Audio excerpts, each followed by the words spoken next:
Hello, and you know who this is, so beat that. Anyway, for the first time in forever, TealGameMaster finally did it until I die on a game that I can actually make a response to one of his videos to.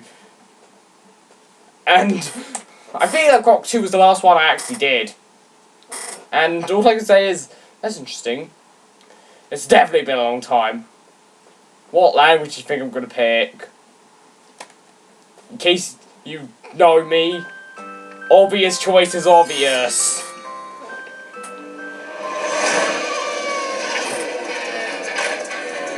Whoops! Anyway, TealGameMaster recently did it until I die on this game. As in, there was like 8 views when I viewed it. No ratings and no comments. So, I felt pretty lucky. And this game's actually pretty good. So, I'm looking forward to playing this again. I might make a review on this game sometime in the future. This game is also... I'd like to mention that in America this game is known as Rayman Arena, and it's actually upgraded. I think there's a new character and some more features. I'm not fully aware of what the North American version does, but I think there's an extra character and maybe a few more things. And also there was a GameCube Electric version in North America, so that's interesting. I don't know about the rest of the world though. Japan was unlucky, but trust me, Europe, North America and Japan are the only regions in the mainstream regions for games. So yeah.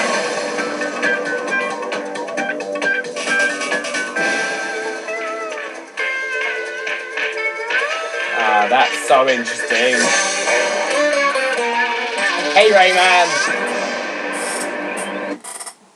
Now I'm actually going to talk about something that I've been really intrigued to talk about. I'm going to talk about some Nintendo stuff, because why not? And no, I'm not going to talk about how much I'm excited for, you know, Rayman. No, Rayman Super Smash Brothers. Oh no. I'm not going to do that. And I'm taking my memory cards out, because why should I have them in?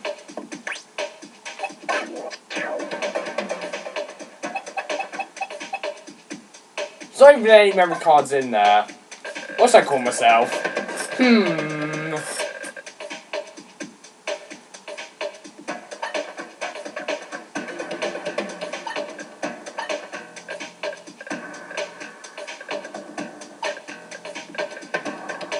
Mookwa. Perfect.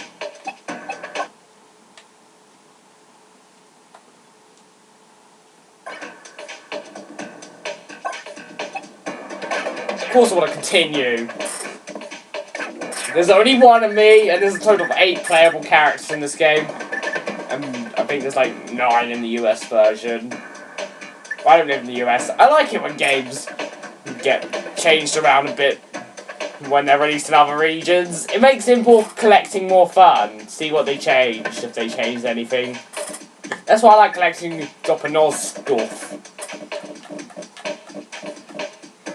You could blame Crash and Spyro for that. I'm gonna beat the Tinsies. Because TealGameMaster are the fastest, and if they're the fastest, I'm playing as them. And I think I'm gonna do the levels in the same order as TealGameMaster did. Sort of. I think I remember the order, but I'm not 100% sure.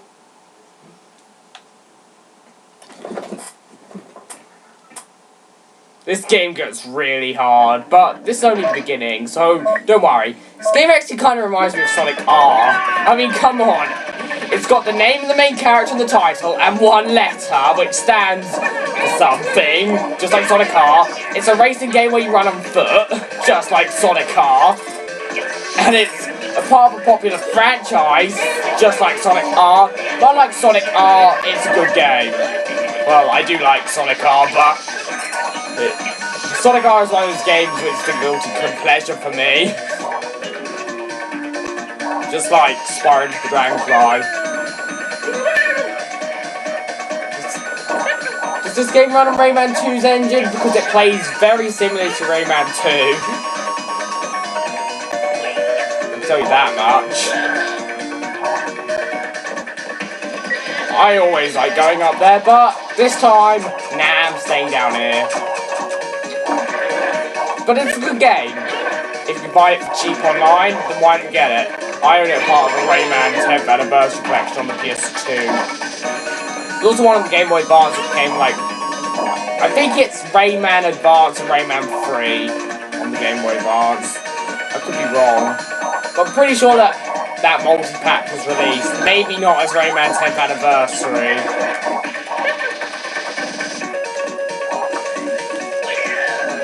I wonder if that helps. Also, you can press select for all of these things. I don't usually use them. At all.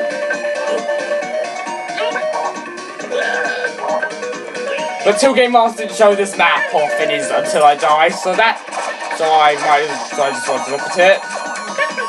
It looks like a big shoe, I guess.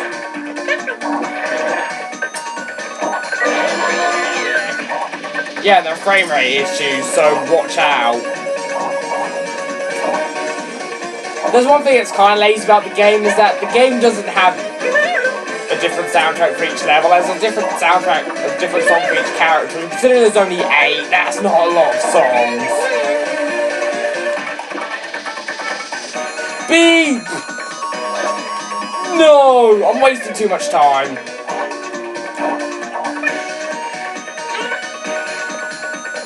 I swear they just said Zuba. That was weird. Characters just yell random things in this game, which sounds so weird. Sometimes, when Rayman yells Yeehaw, he kind of sounds like Mort from Madagascar. Which is interesting.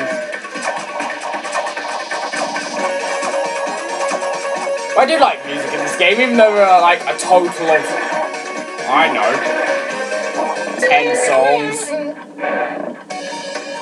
Roughly. I can't remember if all of the battle arenas share the same song. Even though I just watched TealGameMaster's Until I Die.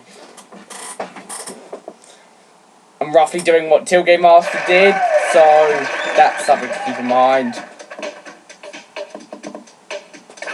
He went here. Which is interesting. Rise and Spring, I think this level's called. Or it's Rise and Shine. I literally felt like when I was pressing L2 and R2, the load times actually sped up. That felt weird.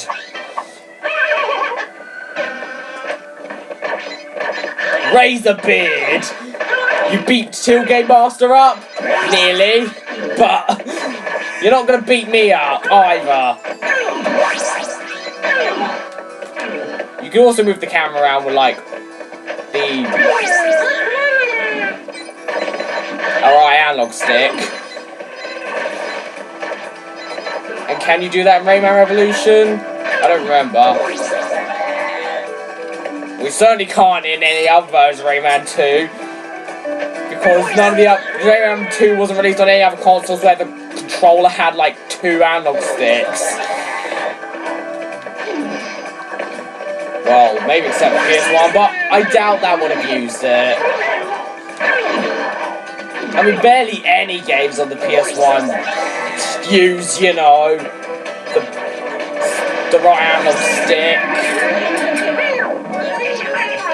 I mean, Pac-Man World uses it for a control scheme, even though it's much better like the left analog stick.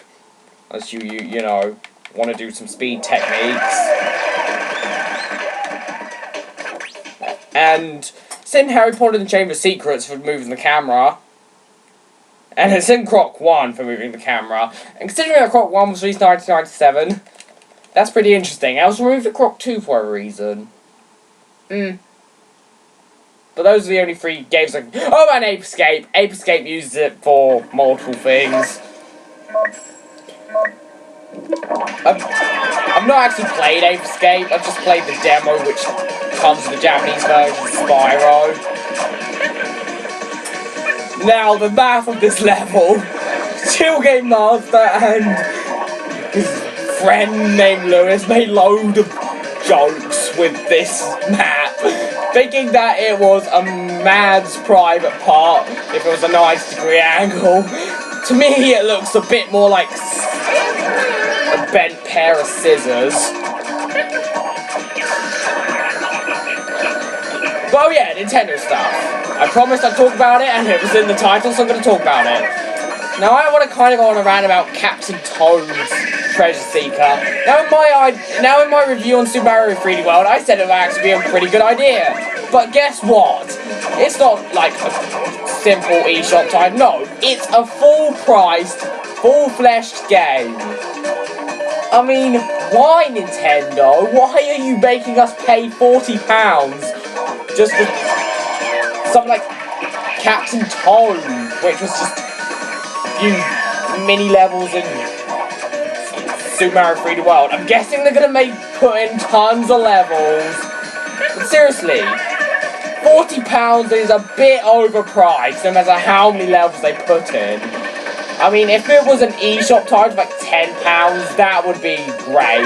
But it's going to be a full £40 game. And that is a lot. Is it $60 in America?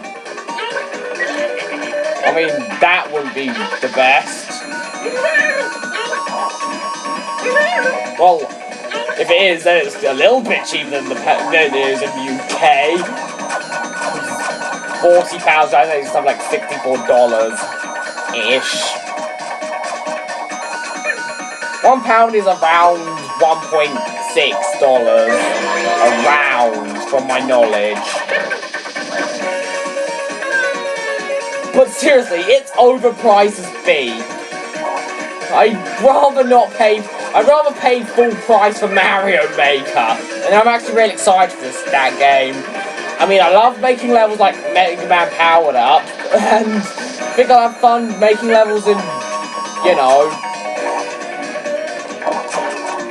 Mario Maker. Paying full price for Mario Maker. Surely that also seems a bit extreme, but not as extreme as Captain Toad. So at the very least, you'll have infinite possibilities with Mario Maker. Why didn't Nintendo do that years ago? Now I can finally make my own Mario levels. Surely I won't be able to torture anyone with them, but still. That would be pretty interesting. But other than those, and Hyrule Warriors actually looks pretty awesome.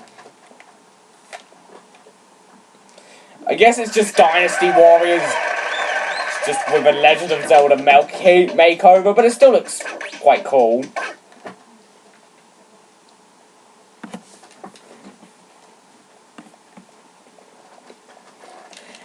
And, well, I want to talk about the... Yay! I'm right next to the first one! No, that's not what I want to talk about. Today's my lucky day! Today's my really lucky day! Okay, I'm not as lucky, but I got Glowbox. I'm gonna get that one. Yeah! Glowbox got that one, oh well.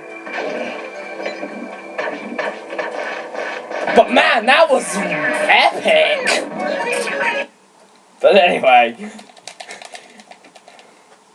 the real thing I was going to talk about, the new Nintendo 3DS. First off, why is it called that? Why couldn't they just... Why... It has like the most unoriginal name ever. You're calling it the new Nintendo 3DS. That is so confusing. I mean, it's just weird. Why would you call it that? Why couldn't you call it something more creative?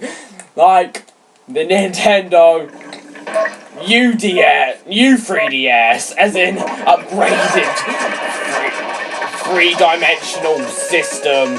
Oh wait, it means dual screen. But it should mean three-dimensional system. I mean, dual screen should have been just on the Nintendo DS, as in the original one, and dimensional system does belong to the 3 and the 2DS. I mean 2DS. I mean, seriously, I will admit this. The fact that Nintendo is actually making an upgrade for the 3DS rather than a downgrade for people who are either too young to handle 3D or, you know, their eyesight is too bad, too weak to handle 3D, or people who just like cheap downgraded systems. The new Nintendo 3DS will actually be an upgrade, rather than the 2DS, which was a downgrade to make it appeal to a wider audience. Although the last time I checked, the 2DS has sold like 250,000 units. Nintendo's done worse. Nintendo 64 DD. But it's still not very good for Nintendo standards. Although I have heard the 2DS is comfortable, so I'm sure it's not bad to play on. But here's the kick about the new 3DS, which might actually sell it. It's going to have games that you can only play on this new 3DS, and you can't play on any other 3DSs. That's right. You want to play Xenoblade Chronicles on your 3DS? Well, you need the new 3DS! Not the original one, the new one! You can't use the old one, you need the new one! Yeah, and that's interesting, but still, it's just gonna be kind of annoying for people who want to play all these cool games. They'll have to buy this new 3DS. And if this was a completely new console, I could completely accept this, but the thing is, it's not a completely new console, it's just an upgrade to an already existing console. That's just annoying. Why? I will mention that it has new trigger buttons, and it has a teensy tiny analog stick, which might as well just be a button. Or second analog stick. And seriously, it makes the Gamecube's C-stick and the PS Vita's right analog stick look like massive, look like arcade sticks. As in arcade joysticks. Oh, come on, what? I accidentally took the long way around. Ha, he's got no ammo. That's cool.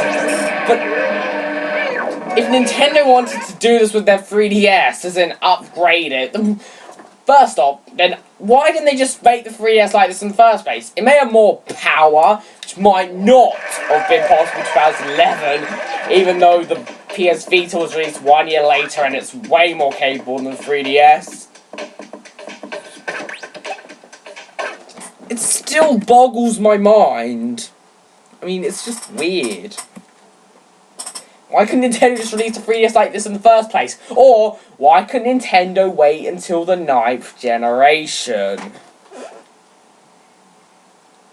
Because it's Nintendo. They can do whatever the beat they want. They want to make their hardware less powerful, then they can make it less powerful. I want to go up here. Although I always fail.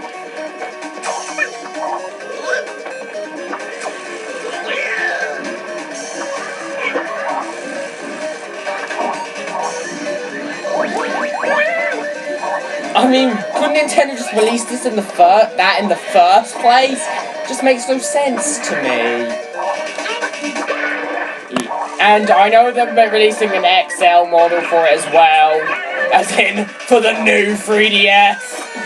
I mean, seriously, why call it the new 3DS? Why couldn't you just call it something completely different? Like, I don't know, the Nintendo U3DS. I know I've already given that idea, but I don't care. Well, how about the Nintendo 3DDS? I know my name ideas are terrible, but it's more creative and original than, you know, new 3DS. No, I don't think that'll work. The AI can be kind of stupid sometimes, but other times they can be brutal. I guess it's better than Muppet Race Mania and, dare I say it, Walt Disney World Quest Magical Racing Tour. P.S. I will be reviewing this game. Mikey Angry Birds probably isn't watching this, so he won't know. Unless he actually is watching this. Sucks. I really want to re-review the game. Just because I want to revisit my dumb 12th review on the game. As in 12th review as in my 12th Giant Exploding Robot review, not my 12th Walt Disney World Quest Magical Racing Tour review. I haven't reviewed the game that many times. I've reviewed it like once.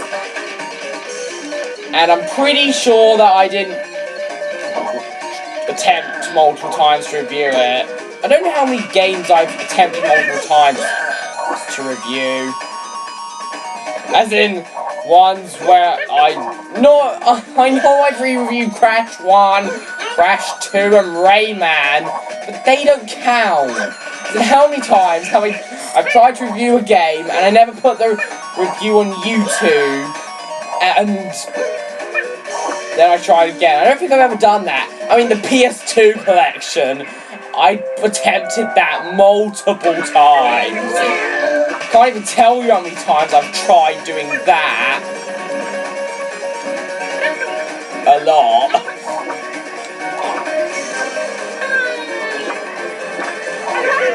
Oh, beep!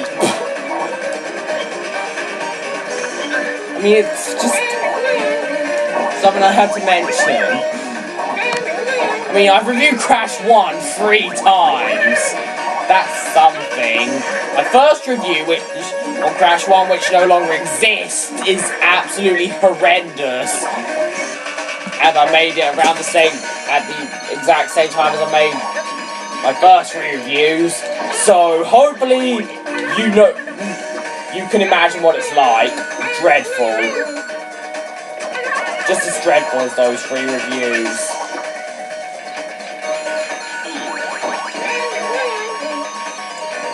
Must not lose! I remember, this is until I die/lose!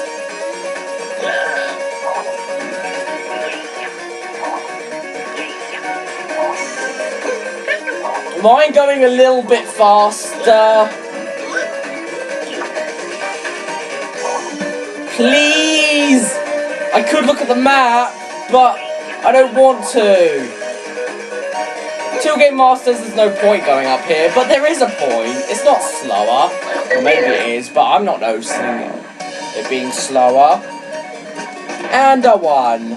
Yay! So bottom line, Nintendo should have either waited to release this new 3DS, or should have just made it the original 3DS back in 2011. So, yeah. This is just my opinion, so please don't attack me.